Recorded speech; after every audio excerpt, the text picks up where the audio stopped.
This is one of the most important topic of Java or any programming language, data type. Now what are data types and what are the different types of data type present in Java? Now first of all, when we perform programming, whatever the program is being written, that program will work on a component that is known as data. Now data is everything to a program.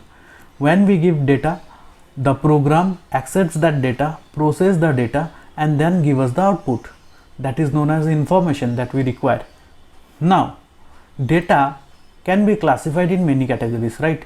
Data can be a date, data can be a number, data can be a name, data can be a place, data can be a table of content, whatever it is. A data can be anything. Now it is very important to classify or categorize data in separate way, or we have to classify the data. Why the data classification is very important? Because in mathematics also, from lower class, we have learned how to differentiate between different types of number system and all. So differentiation was taught to us, right?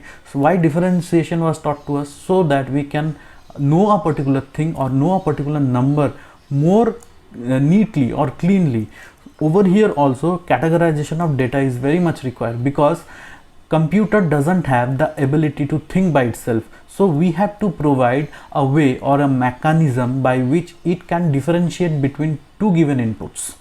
So in Java, data types can be basically classified into two categories. What are these categories? One is primitive and another is non-primitive.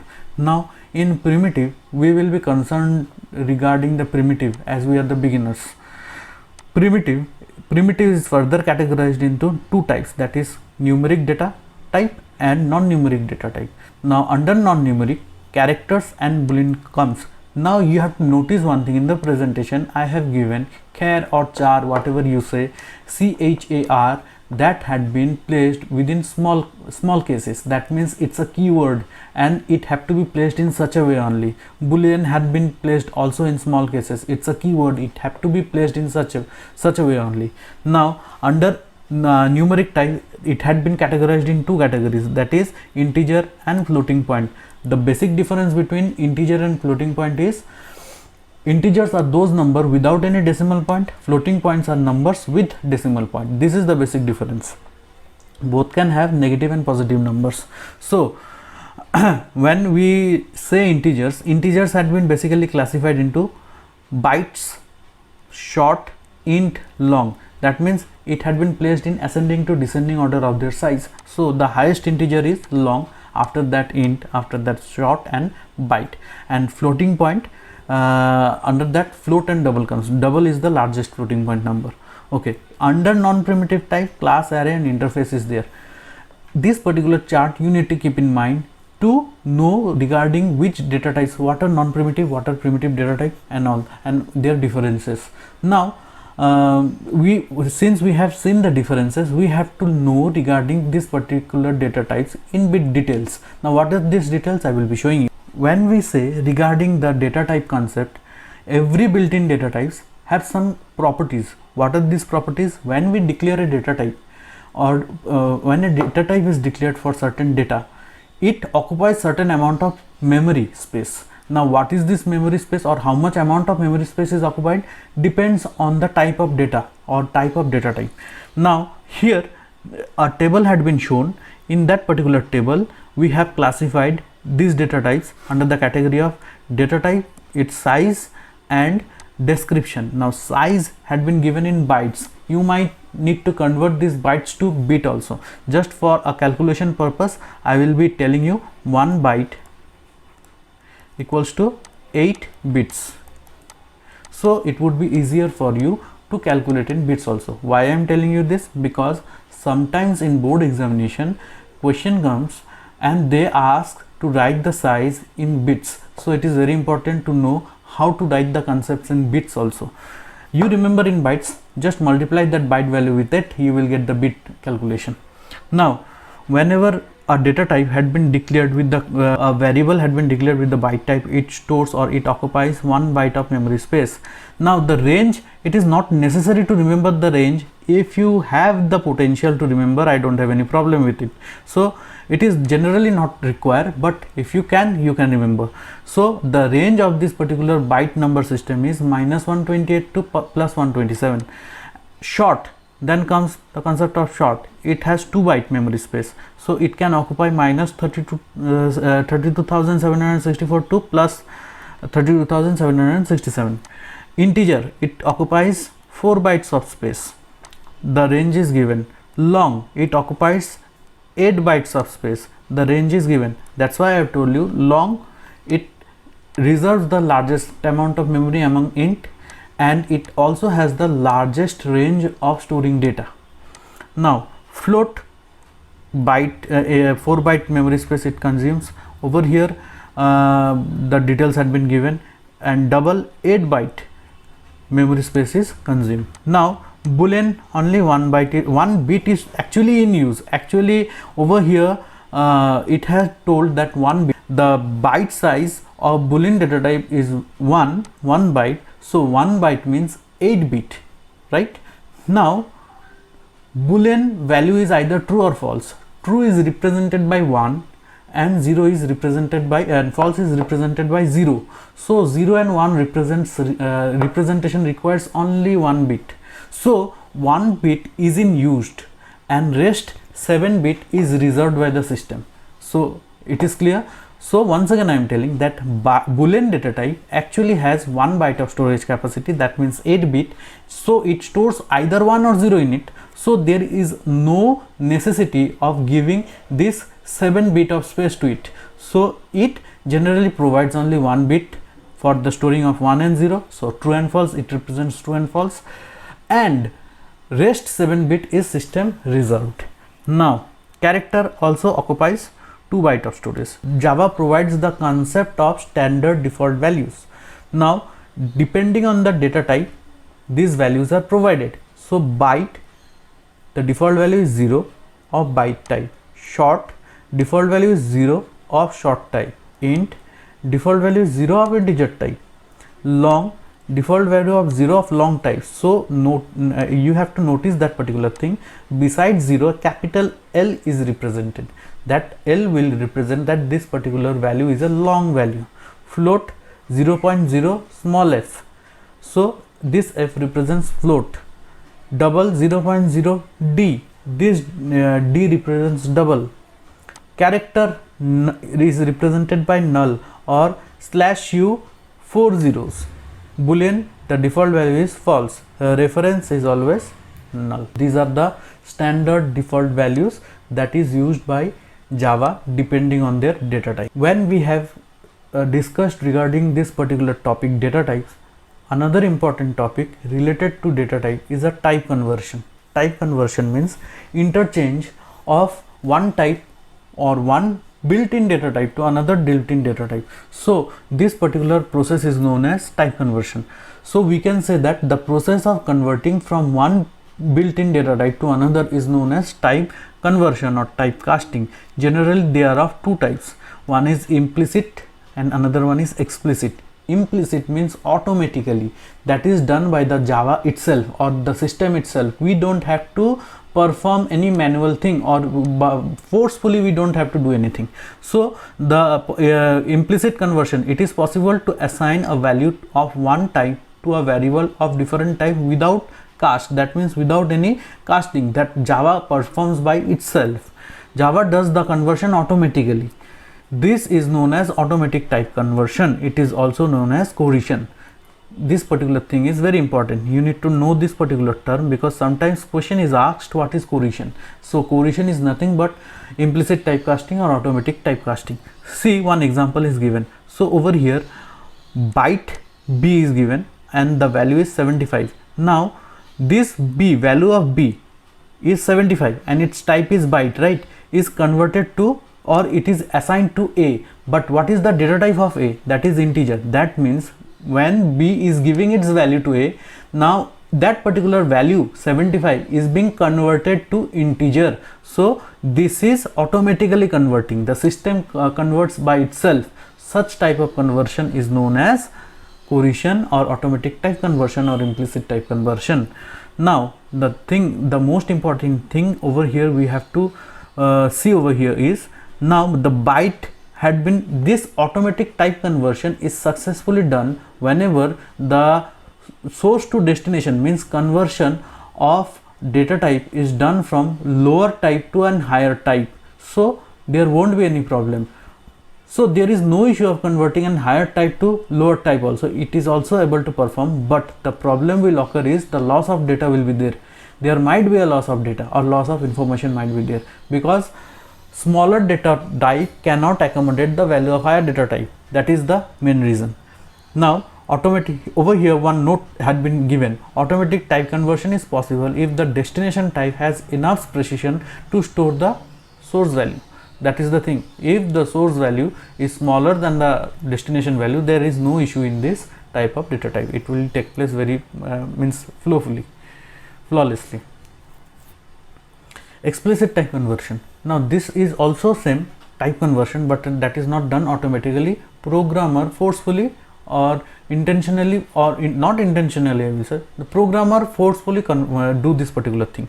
The conversion that takes place by programmer's intervention, such type of conversion is known as explicit type conversion or typecasting. It is known as typecasting. Over here one example had been given. Let me try to explain you with this particular example. Here two integer values are given in a variable. Int a equals to 5, b equals to 2. Both are of integer type. Now a and b both are integer. Now when we are dividing a divided by b and we are placing this float in front of it, that means we are trying to convert this a and b as float values. We are converting or forcefully converting this a and b as float values, so that the value of value of a won't be 5, it would act like 5.0, and value of b also will act like 2.0. So the division that will perform is 2.5. The answer will be given 2.5. So it would be a float value result. So we can see this this way. This is the way by which the typecasting is done. Now the data type which we want to convert, or in the type that we want to convert, is placed within this particular parenthesis. Parenthesis means the first bracket. When we convert different types of data types from one type to another, different types of data types among each other, now it shows, this particular chart shows from which type to what type. If we convert, there would be no loss of information or data. So from byte we can convert to short, char, int, long, float, double easily. From short we can convert it to int, long, float, double easily. From character we can convert to int, long, float, double easily. From integer we can convert it to long, float, double easily. From long we can convert it to float and double, and from float we can only convert it to double. So double can't be converted to any other type. Yes, it can be. If we convert it forcefully, then ultimately there would be a loss of information, nothing else. Now from this particular topic of conversion, there are two things related to it. One is widening and another is narrowing. Widening means, or it is also known as type promotion. Type promotion means when we are promoting a lower data type to a higher one. That means in the first example we have seen that a byte value had been converted to integer, right? In that implicit type conversion example, over there we have seen that a byte value had been converted to integer. So byte is smaller than integer, so byte had been converted to integer. That means over here type promotion is taking place. When we are promoted from one class to another class, we are promoted from a lower class to a higher class, right? So this is known as a type promotion. Now there is a type demotion or narrowing too. Narrowing when the reverse process takes place, when a data type is converted to a lower order data type. So in that case the data loss might occur, and the type is also demoting, means we are reducing its type. So it is also known as narrowing or type demotion also, you can say. It had been clearly told that narrowing may result to loss of information.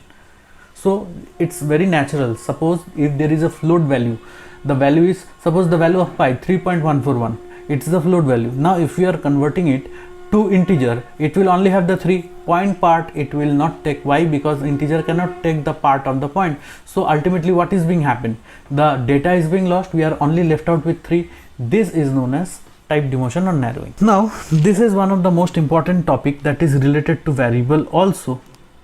First I had thought that this particular topic of variable I will be including it to the next video, but I thought that now this would be the suitable video to introduce this particular topic. Why? Because it is related to data type. First of all, what is a variable? Now in simple way of explanation, variable is a concept that is used in a program to store a data. That is the simple concept or the simple definition. Variable is a concept that is used by any programming language to store a value.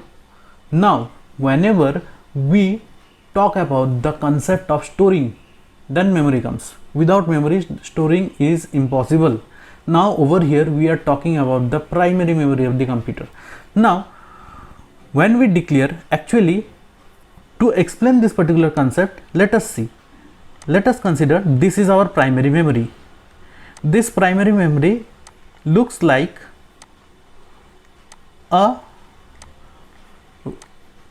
row column structure. All of you have seen Excel table, Microsoft Excel table, that is a row column structure. So this is memory. We can compare or consider memory or RAM as also a row column structure. So this might be our RAM. Now this in an intersection of row and column, there is one unit cell or one unit of memory. Now this every unit of memory have a unique address. Suppose its address is 14326799974. so this is the address of this particular pointed memory. Like this, there would be other segments also will have the same memory. Now tell me, if we store, suppose 10 had been stored over here. Now when we want to retrieve this 10 from this particular location, we need this address. Without this address we cannot retrieve this value. Now it is very tough to remember this long address, so it is not possible that this address would be remembered to retrieve this particular value from the memory. Now in our program there might be many different values, not only one value. So for different values, different memory locations would be occupied to store them, and when we have to retrieve those values, such different memory locations also have to be remembered so that we can retrieve that particular value easily.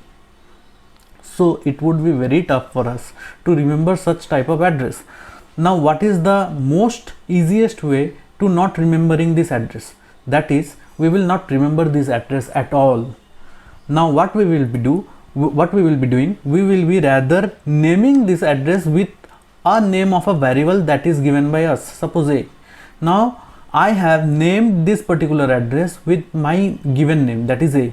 Now whenever I have to fetch this particular location, I will not read out this entire address, but rather I will be taking this particular A, or I will be calling this particular A. Now when A is this being called, and A is nothing but the representation of this particular location, so this particular value would be achieved or retrieved easily. It's like the concept of roll number. So in a class, every student is assigned with a roll number. Everyone has a name, right? But the names are very long. Names contain a first name and a surname, and the second name you can say that. So means it is not important or it is not easy for a teacher to remember the name of every student in a class. So a roll number is given. Now these roll numbers are acting like a variable name. Now when we call upon a particular roll number, the person related to that particular roll number responds to us. Same thing is happening over here. We name a particular location of a memory with a name given by us. No need to remember that particular memory location. When we call upon that name, the value from that location automatically is retrieved. This is the concept of variable. So the definition of a variable is, it is a name memory location concept that is used to store data value. So generally variable is used to store a data value. Now it's actually a name memory location concept. So name memory location concept that is used to store a data value within a program. Now it is very important to know how to declare a variable. Variable is declared, first a data type is declared, then variable name is declared. The syntax had been given. Syntax, in the last video I have told, syntax means nothing, the format or the grammar of any programming language. So when we will be saying syntax, that means the grammar or the format. So format of declaring a variable is, first we have to give a data type, then we have to give a variable name with a semicolon. Now over here we have given some example also. Int a, that means a variable named a had been created of data type int, or it will store a value of integer type.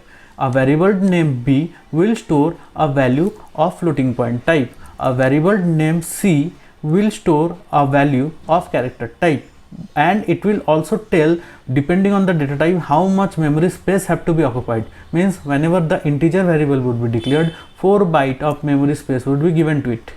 Whenever float would be declared, same 4 byte of memory space would be given to it. But whenever a character data would be, there would be given 4 byte, rather it will be giving 2 byte of memory space. So data type, here data type is declaring how much amount of memory space would be provided to that particular variable, as well as what type of value that particular variable is going to handle, and that particular location that had been provided to it will be represented by the name of the variable. Generally in Java there are 3 different types of variable: instance variable, class variable, local variable.